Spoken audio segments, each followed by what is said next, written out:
Hey guys, Killstokes here, back for another quick trading idea. This time we're going to be on gold. Gold has been consolidating as of late as it tries to figure out what the market wants to do.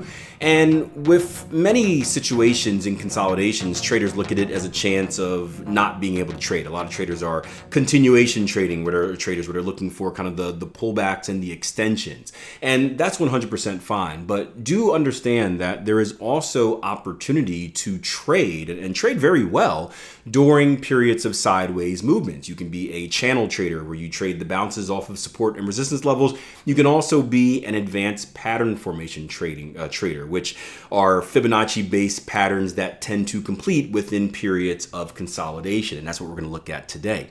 We're going to go down to the 4-hour chart, and what you're going to see is a potential Cypher pattern, a bearish one, setting up, and I'm going to walk you through it.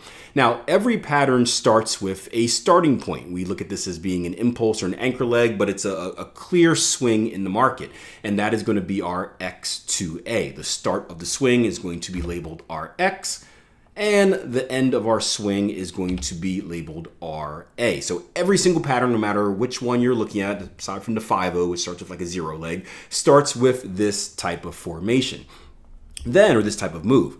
Then what happens next really helps us determine what type of pattern it may be. So you can see that the market retraces. And what I'm going to do here is I'm going to draw a Fibonacci retracement from the high of my X to the low of my A. And based on this retracement level, that tells me what pattern to be on alert for. Now, in this particular case, not to walk you through every single pattern, this B leg hits the 50% retracement, which means I would be on alert for either a bat pattern or a Cypher pattern, as far as the ones that I personally trade. The biggest difference comes here. In a bat pattern, what I'm looking for is this C leg, so this next failed extension down, to remain above this B leg. However, in this case, you see that it doesn't do that. It goes straight down and breaks past it, and that's going to eliminate the bat. However, it is going to give me a valid C leg for a Cypher pattern. What I'll do next is I'll take that Fibonacci retracement tool that I drew earlier. I'm going to drag it from the high of my X all the way to the low of my C. And what I'm looking for with the Cypher pattern is a completion area starting at the 786 Fibonacci retracement and ending all the way at the high of X. So this big red box right here. And again, this is going to give me a pattern that looks like this: X to A to B, B to C, and then C to D right in here.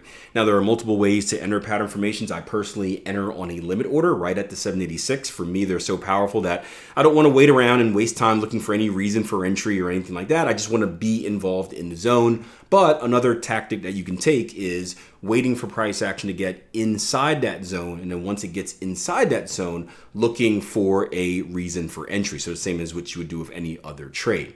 So a potential bearish Cypher pattern here. Now, it's important to understand, again, with gold here, we're in consolidation. So we're not looking for this extreme move that goes all the way down and retest 31 or anything like that. We're just looking for a short retracement, right? I'm looking for a retracement back to my 382 and or my 618 Fibonacci retracement level. So a move from there to there, and a move from there to there, and then I want to be out of the trade and reset for whatever the next opportunity is. So a nice easy setup here on gold, something for you to have a look at. If you have any questions or comments, leave them below. Hit that like button, support what I'm doing here, and I hope to see you soon with some more videos. Take care.